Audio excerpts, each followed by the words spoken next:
नमस्कार, स्वागत है आपका। एमवी नेटवर्क देख रहे हैं आप और मैं हूं आपके साथ लता। हिंदू मुस्लिम की राजनीति देश को कहां तक ले जाएगी? पहले जहां देश के चुनावी मुद्दे होते थे गरीबी और बेरोजगारी, और अब बस रह गया है तो हिंदू और मुस्लिम। भारतीय जनता पार्टी के नेता नवनीत राणा ने एआईएमआईएम नेता अकबरुद्दीन ओवैसी को चुनौती देकर सियासी पारा बढ़ा दिया है। अकबरुद्दीन ओवैसी ने कहा था कि अगर 15 मिनट के लिए पुलिस हट गई तो हम तुम्हें बता देंगे। अब बीजेपी नेता नवनीत राणा ने कहा कि 15 सेकंड के लिए पुलिस हटा ली जाए तो छोटे और बड़े को ये पता नहीं लगेगा कि कहां से आए और कहां चल गए। और एआईएमआईएम चीफ असदुद्दीन ओवैसी ने नवनीत राणा पर पलटवार भी किया इस पर, और ये चुनौती दी है कि वो चाहे तो 15 सेकंड के बदले 1 घंटा ले लें और बताएं कि वो क्या कर सकती है। लेकिन सवाल ये कि क्या चुनावी शतरंज की बिसात में हिंदू मुसलमान ही है वो मोहरा है जिसकी चाल से हमारे सियासी शूरवीर अपनी बाजी जीतना चाहते हैं? इस मामले पर करेंगे चर्चा, लेकिन उससे पहले हमारी एक खास रिपोर्ट देखें।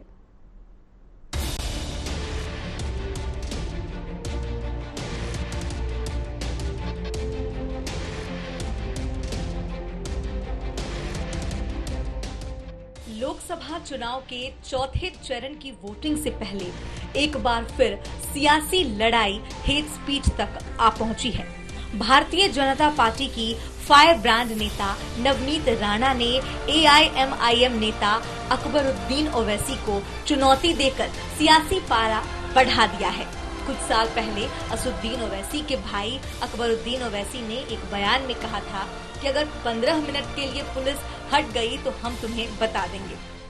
15 मिनट के लिए पुलिस को हटा लो, बता देंगे किसमें हिम्मत है, कौन ताकतवर है।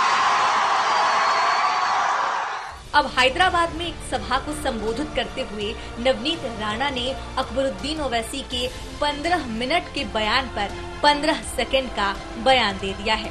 नवनीत राणा ने हैदराबाद में चुनावी सभा को संबोधित करते हुए कहा कि अगर 15 सेकंड के लिए पुलिस हटा ली जाए तो छोटे और बड़े को ये पता नहीं लगेगा कि कहां से आए और कहां को गए। और एआईएमआईएम चीफ असदुद्दीन ओवैसी ने नवनीत राणा पर पलटवार किया है और चुनौती दी है कि वह चाहे तो 15 सेकंड के बदले 1 घंटा ले ले और बताएं कि वह क्या कर सकती है। 15 सेकंड अगर पुलिस को हटाया तो छोटे को बड़े को ये पता नहीं लगा कहां से आया और कहां को गया। सिर्फ 15 सेकंड लगेंगे हम लोगों को किसी नाम मंच पे आ गए। बिल्कुल 15 सेकंड दे दीजिए। आप क्या करेंगे? अखलाक का हाल करेंगे, जैसा मुख्तार को किया वही करेंगे, या पीलू खान या फिर अपना रकबर। बिल्कुल आप दे दीजिए, मोदी जी के पास इख्तियार है, दे दीजिए 15 सेकंड। 15 सेकंड ने बल्कि 1 घंटा ले लीजिए ना। हम भी देखना चाह रहे हैं कि आप में कितनी इंसानियत अभी बाकी है या नहीं है। करिए, कौन डर रहा है? कौन डर रहा है? हम तो तैयार हैं। तेलंगाना में लोकसभा चुनावों की वोटिंग से चुनाव प्रचार में खूब बयानबाजी देखने को मिल रही है, लेकिन इस जुबानी जंग के बीच सियासत का ताज किसके सर पर सजेगा ये तो आने वाला वक्त ही बताएगा। क्या चुनावी शतरंज की बिसात में हिंदू मुसलमान ही वो मोहरा है जिसकी चाल से हमारे सियासी शूरवीर अपनी बाजी जीतना चाहते हैं? क्या चुनावी रण में बीजेपी के तर्कस में सिर्फ हिंदू मुस्लिम का तीर रह गया है? कहाँ गया सबका साथ सबका विकास नारा जो पक्ष और विपक्ष के तरफ से उठ रहा था? कहाँ गया बेरोजगारी और गरीबी हटाओ का वो नारा जिसकी स्याही से चुनावी लकीर लिखी गई थी?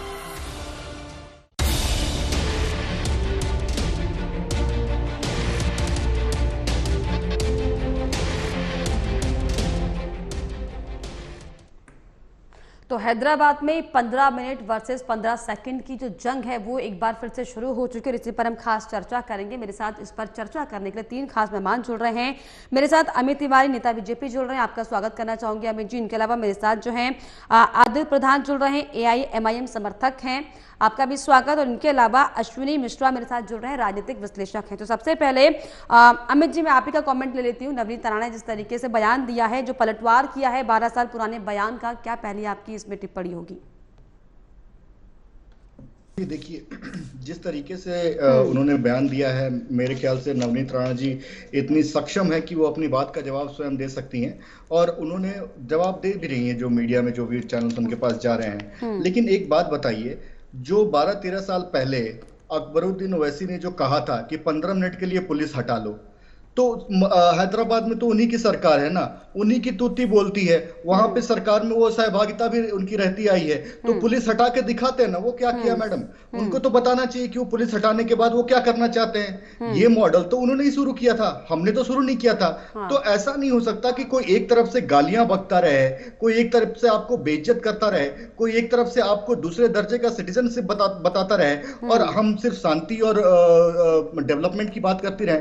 निश्चित तौर पे जिस तरीके की भाषा का इस्तेमाल होगा, भारतीय जनता पार्टी भी सक्षम है उस भाषा के तौर पर जवाब देने के लिए। लेकिन आप ये अपेक्षा नहीं कर सकते कि आप सिर्फ नफरत फैलाते रहेंगे और उस नफरत को हम भाईचारे से नहीं उसको काटेंगे। तो निश्चित तौर पे अगर आप 15 मिनट की बात करते हैं तो आप बताइए क्या करना चाहते थे आप 15 मिनट में। आपकी वहां पे सरकारें रही हैं, पुलिस हटा लेती, पुलिस तो आप ही की स्टेट की बात होती है, पुलिस हटा के आप दिखाते कि आप 15 मिनट में क्या करना चाहते हैं। जी, जिस तरीके से ईंट का जवाब पत्थर से दिया नवनीत राणा ने, क्या कहिएगा, क्यों आप लगातार तमाम तरह की बयानबाजी दे रहे हैं? आपके चाहे वारिस पठान हो, चाहे असदुद्दीन ओवैसी हो, आपने भी तो पहले ये बयान दिया था ना कि 15 मिनट का समय अगर दीजिएगा तो फिर आप देखना कैसे जो है हिंदुओं पर भारी पड़ेंगे 25 करोड़। क्या मतलब है इसका?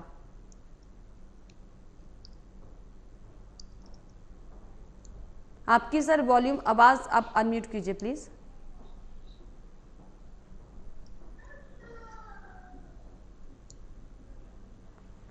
आदिल जी, आपकी आवाज जो है हम तक दर्शकों तक नहीं पहुंच पा रही है, प्लीज अनम्यूट कीजिएगा।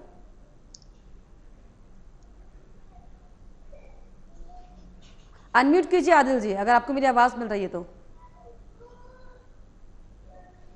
आप प्लीज अपना फोन से अपना जो वॉल्यूम है अनम्यूट कीजिए, अपनी आईडी अनम्यूट कीजिए ताकि आपकी आवाज दर्शकों तक हम तक पहुंच पाए। चलिए आपको आपकी आवाज़ को दुरुस्त करवाते हैं। तब तक अश्विनी जी मैं आपसे सवाल ले लेती हूँ, क्योंकि जिस तरीके से अब जो ये 15 मिनट वर्सेस जो 15 सेकंड का ये जो दौर हैदराबाद में चल रहा है, इसे आप कैसे देख रहे हैं? क्या इस पर आपकी पहली प्रतिक्रिया?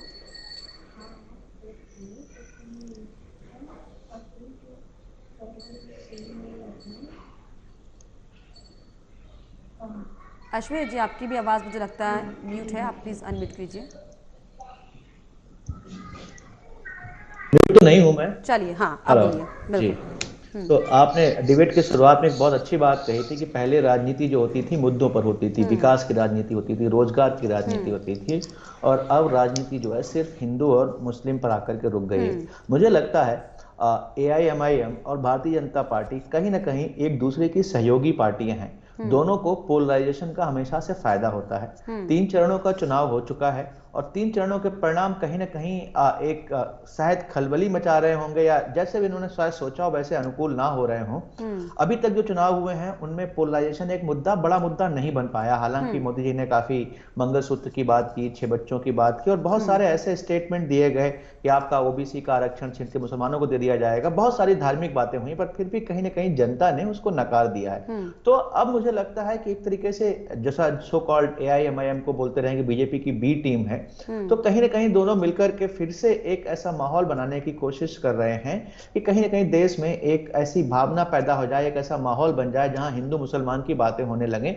और चुनाव के जो मेन मुद्दे हैं, जो एक CSDS की रिपोर्ट आई थी कि 60-70% लोग के लिए चुनाव का मुद्दा अभी भी रोजगार, भ्रष्टाचार और महंगाई है, कहीं ना कहीं उन मुद्दों से भटका करके चुनाव पोलराइजेशन पर लाया जाए। मुझे लगता है ये सिर्फ और सिर्फ बयानबाजी है, लोगों को उकसाने के लिए, लोगों को भड़काने के लिए, ओनली हेट मॉन्गरिंग है, और इसके अलावा कुछ नहीं है। दोनों पॉलिटिकल पार्टियों को इससे फायदा होता है, इससे दोनों पॉलिटिकल पार्टियां ऐसे उल जलूल बयान देती रहती हैं। मुझे नहीं लगता जनता इसको सीरियसली लेने वाली है, जनता को इन बयानों से कोई फर्क पड़ने वाला है। जी, तो अमित जी, जिस तरीके से अगर हम बात करें हैदराबाद सीट की, जो कि साफ तौर पर जो है ओवैसी का गढ़ माना जाता है, सन 84 से जो है ओवैसी परिवार का ही नेता जो है यहाँ पर जो है अपना कब्जा जमा पाया, तो क्या ऐसे में जिस तरीके से अश्विनी जी ये कह रहे हैं कि पोलराइजेशन करने के लिए, क्योंकि चुनावी वक्त में कोई ना कोई तो एक गर्मा गर्म कुछ मसाला चाहिए ना, तो क्या इसके लिए जो है नवनीत राणा ने 12 साल पुराने बयान का पलटवार किया, थोड़ा माहौल को गरमाने के लिए, ताकि थोड़ा पक्ष में फेवर में थोड़ा माहौल बने बीजेपी की और थोड़ी आवाज जो है दूर तक पहुंचे? क्या सिर्फ अब ये हथकंडे बन चुके हैं क्या, सिर्फ चुनावी समय में इस तरह के बयानों को देकर? ये हमने तो विकास किया है पिछले 10 सालों का। अगर आप कार्यकाल देखेंगे तो हर एक मुद्दे पर, चाहे आप शिक्षण संस्थान ले लें, चाहे आप जलमार्ग ले लें, चाहे आप हाईवेज ले लें, नेशनल हाईवेज ले लें, नेशनल सिक्योरिटी की बात कर लें, हर एक मुद्दे पर हमने विकास किया है और उसी के मुद्दे पर हम चुनाव भी लड़ते आए हैं। लेकिन अब तक जैसे हमारे विश्लेषक साहब बोल रहे थे कि चुनाव के मामले में हमेशा पहले से विकास की बात होती थी। अब तो पहले भारतीय जनता पार्टी प्रमुख विपक्ष की भूमिका में थी, तो वो हमेशा मुद्दों की बात करती थी। अब विपक्ष की भूमिका में कांग्रेस है, जो हमेशा तुष्टीकरण की बात करती है, जो हमेशा हिंदू मुस्लिम की बात करती है, जो हमेशा देश को टुकड़े टुकड़े करने की बात करती है। तो निश्चित तौर पे उनका कोर एजेंडा ही देश को बांटना है। अब देश को नहीं बांट सके तो साउथ और नॉर्थ में डिवाइड क्रिएट कर दीजिए, भाषाएं के क्षेत्र पे डिवाइड क्रिएट कर दीजिए, संप्रदाय के उसमें डिवाइड क्रिएट कर दीजिए। तो जिसका कोर डिवाइड एंड रूल है, निश्चित तौर पे अगर वो विपक्ष में रहेगी तो यही सब बातें करेंगी। वो डेवलपमेंट उनके मुद्दे में है ही नहीं, ना उनके मैनिफेस्टो में है, ना उनके कोर एजेंडा में है।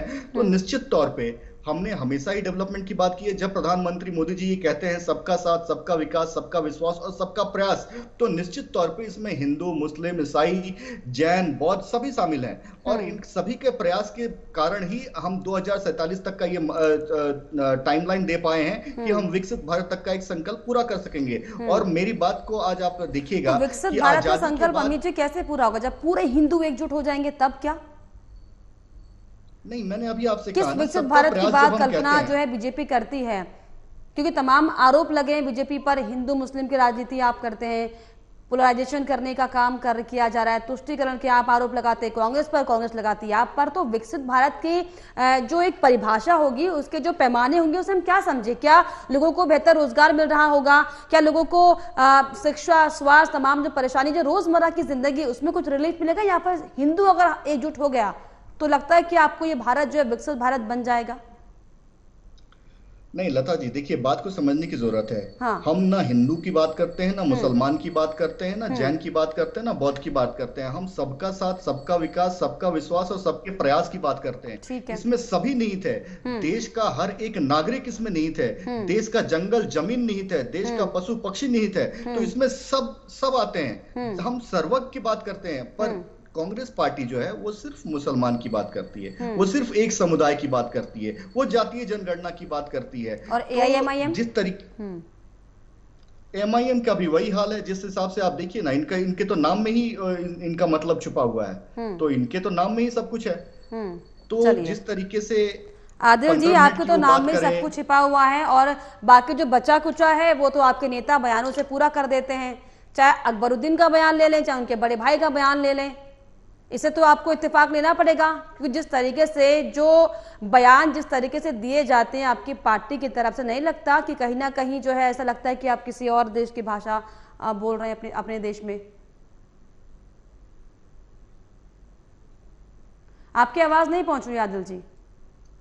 मेरी आवाज आ रही है आपको? ठीक है, बोलिए, दुरुस्त ना, ठीक है, बोलिए आदिल जी। अब आ रही आवाज ना मेरी? बिल्कुल बिल्कुल। हाँ मैडम, मैं ये कहना चाह रहा हूँ कि आज बीजेपी को 13 साल बाद अकबरुद्दीन ओवैसी के बयान की याद क्यों आई? क्या बीजेपी के पास जो चुनावी मुद्दे में जो विकास के एजेंडे थे, जो तमाम अपनी उपलब्धियां गिनाने की बात थी, वो खत्म हो गई? अब इनके पास सिर्फ हिंदुस्तान की आवाम को बताने के लिए ये बचा हुआ है कि अकबरुद्दीन ओवैसी ने कहा 15 मिनट की फोर्स हटा लो, बाबर की औलादें कब्जा कर लेंगी, बाबर के वंशज ये कर लेंगे। क्या बीजेपी के पास अब इससे आगे कोई बातें नहीं है? इससे एक चीज ये साफ जाहिर हो गया कि पहले जब सत्ता में बीजेपी आई तो कुछ वादे उसने अलग किए, उसके बाद जब दूसरी बार बीजेपी चुनाव लड़ी तो उसमें 15 लाख रुपए के वादे किए। इस बार की जब बीजेपी सरकार आने वाली है या जो प्रयास कर रहे हैं, उससे एक चीज ये साफ जाहिर हो रही है कि इनके पास कोई एजेंडा नहीं है और आवाम इनको जो है जान चुकी है, पहचान चुकी है। तो इस तरह की बातें हिंदू मुसलमान और अकबरुद्दीन ओवैसी के 15 मिनट हटा लो, लेकिन एआईएमआईएम का एजेंडा क्या है? चाहिए था। आदिल जी सुन लीजिए प्लीज, मैंने मान लिया कि बीजेपी के पास कोई एजेंडा नहीं है, एआईएमआईएम के पास क्या एजेंडा है? आपको हिंदू मैडम, और मुसलमान MIM को के अलग पास करने में एक- लगे रहते हैं। आप क्यों इस तरह के बयान देते हैं कि अगर 25 करोड़ मुसलमान 100 करोड़ पर भारी पड़ जाएगा तो देखने वाली बात होगी? फिर आप ही क्यों कैटेगराइज कर रहे मैडम, हैं? आज इस सभी मुद्दे की क्यों हिंदुस्तानी याद है। आई? हाँ। आज बीजेपी ये न बताती कि हमने ये किया। अरे बीजेपी का नारा था कि सबका साथ सबका विकास, लेकिन उल्टा हो गया, सबका साथ तो लिया, बीजेपी वालों ने अपना विकास कर लिया। उसके बाद जब से बीजेपी सरकार आई है, ठीक है हिंदुस्तान में दंगे नहीं हुए, अच्छी बात है। मॉब लिंचिंग कितनी हुई आप बताइए? देश को और कंट्रियों में कितना उनको वो करना पड़ा। सुप्रीम कोर्ट ने कहा उस चीजों को कि इस पे नया कानून बनना चाहिए। तीसरी बात, बीजेपी अगर हिंदू और मुसलमान की बात नहीं करती तो समाजवादी के राष्ट्रीय अध्यक्ष एक मंदिर में पूजा के लिए जाते हैं, उनके हटने के बाद बीजेपी के कार्यकर्ता उनके मंदिर को धुला जा रहा है। बताइए आप, ये कौन नफरत फैला रहा है? इस समय तो इसका जवाब मैं बीजेपी से ले नफरत लूंगी। क्या, बिल्कुल, वो बिल्कुल। सत्ता पाने के लिए कुछ भी कर सकती है, किसी भी हद तक जा सकती है। मुझे बताइए आदिल जी, AIMIM का एजेंडा क्या है? आप मुझे अपनी पार्टी का एजेंडा बताइए कि हमारा आपकी एजेंडा विचारधारा क्या है? देखिए, हमारा एजेंडा है सबका साथ सबका विकास, और हमने हैदराबाद में किया। सबका और साथ हमने सबका विकास क्या तमाम कैसे उन लोगों करेंगे? को अपनी पार्टी 25 से करोड़ चुनाव मुसलमान लड़ाया, 100 करोड़ जो हिंदुओं पर भारी जिन- पड़ेंगे। ये सबका साथ विकास की बातें तो नहीं लगती कि 25 करोड़ जो मुसलमान है वो 100 करोड़ हिंदू पर भारी पड़ जाएंगे? ये कैसे मैडम, सबका साथ और विकास उसमें तो की बात केस है? हुआ ना।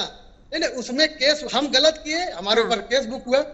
आपके बीजेपी के नेता घूम घूम कर लोगों को मार रहे हैं, पीट रहे हैं, गालियां दे रहे हैं, खुले मंच से धमकी। बीजेपी के उनके नेता साथ क्या मेरे होगा, नहीं मुझे है आप बता दीजिए। आदिल जी, आपके मत कहिए।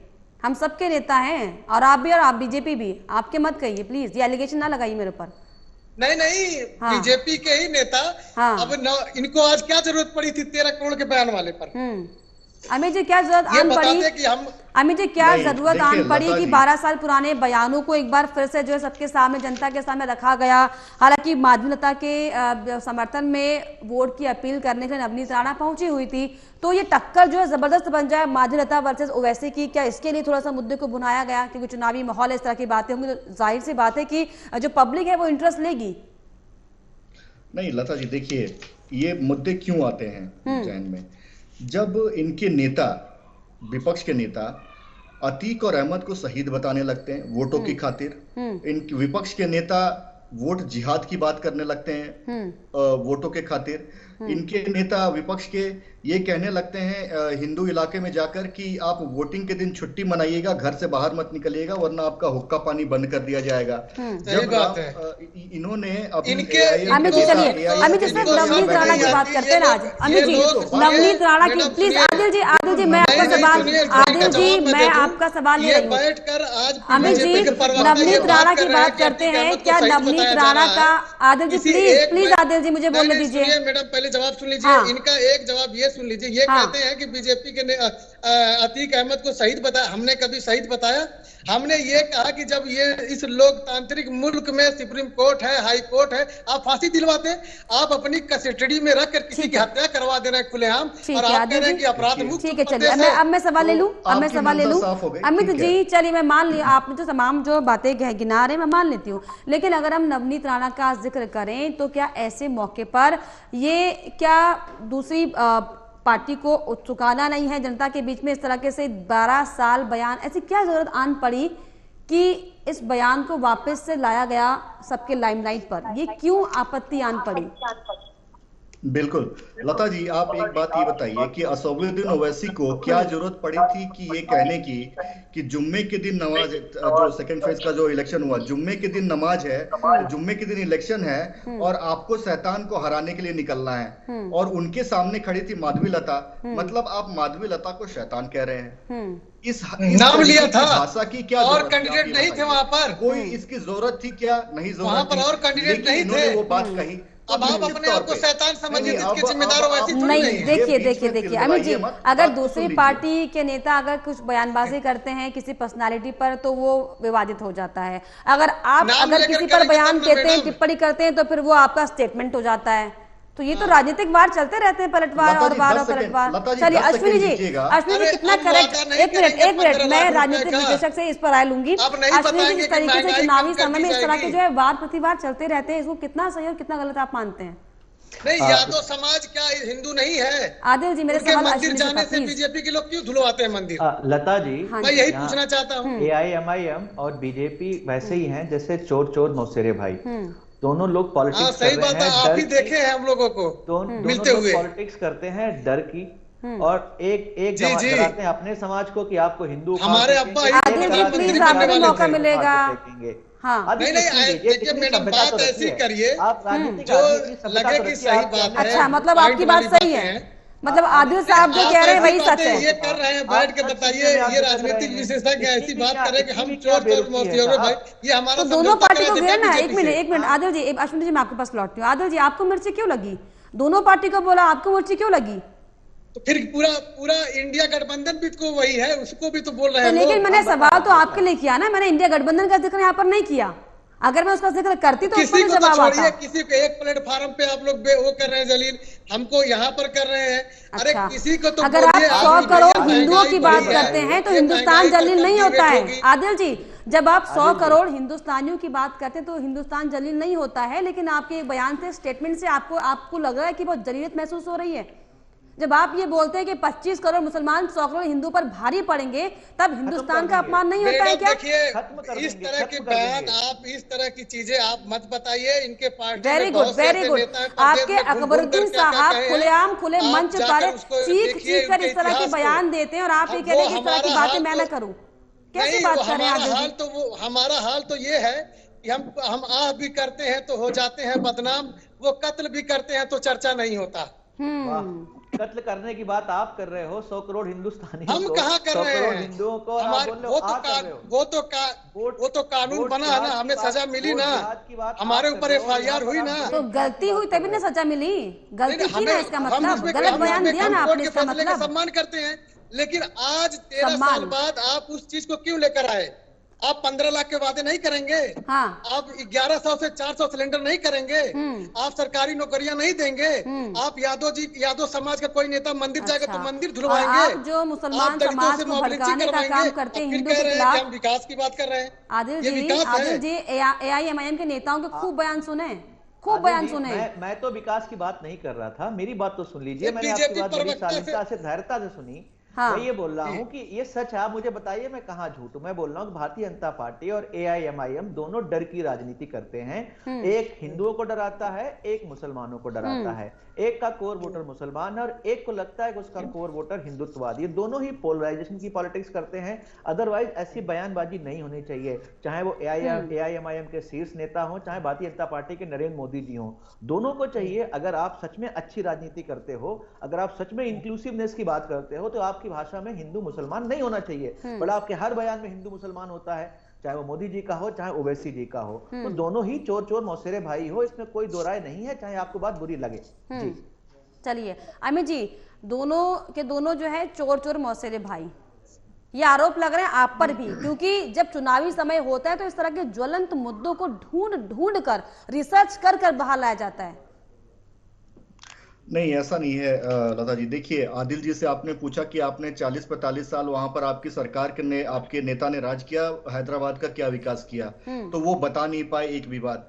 वहां पर ओवैसी जी मुसलमानों की जमीन हड़प लेते हैं, वक्फ बोर्ड की जमीन हड़प लेते हैं, उस पर अपना वो मकान बना लेते हैं। किस तरीके से उनके हक को मारकर वहां पे वो अपना किला बनाए हुए हैं। तो निश्चित तौर पे आदिल जी उस पर कोई बात ही नहीं कर पाएंगे कि ओवैसी जी ने इतने सालों तक वहां पे इनके परिवार ने राज किया, उन्होंने राज किया क्या हैदराबाद के लिए। आज जब वहां पर एक महिला गई है वहां पे, तो उसको शैतान बताकर वहां पे आप उसके खिलाफ वोट मांगने की प्रयास कर रहे हैं। जब आपको लगा कि आपकी जमीन खिसकने जा रही है, तो आपने वही परंपरागत तरीके से उनको शैतान बता दिया। एक छोटा सा कमेंट देंगे, छोटी सी प्रतिक्रिया आपकी। जो 15 सेकंड का चैलेंज दिया गया है, लगता है कि इससे हैदराबाद की जो सीट है वो हिल पाएगी?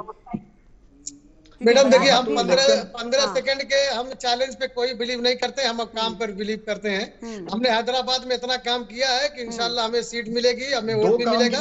और दूसरी बात ये जो कह रहे हैं कि हमने वक्फ बोर्ड की जमीनें कब्जा करके बैठी है, सरकार आपकी है, छोड़वा लीजिए, क्यों आप पीछे हट रहे हैं?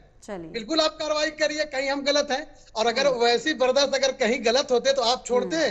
चलिए, ओवैसी ब्रदर्स कितने सही कितने गलत, हालांकि वो आने वाला वक्त बताएगा। लेकिन देखने वाली बात होगी, ये 15 वर्सेस 15 की जो लड़ाई है, इसकी जंग कौन जीत पाता है। फिलहाल बहुत शुक्रिया आप तीनों मेहमानों का, आपने समय दिया। अमित जी बहुत शुक्रिया, आदिल प्रधान बहुत शुक्रिया, अश्विनी मिश्रा जी बहुत शुक्रिया इस चर्चा में जुड़ने के लिए, अपनी बातों को हमसे साझा करने के लिए। इसी के साथ इस बुलेटिन में इतना ही।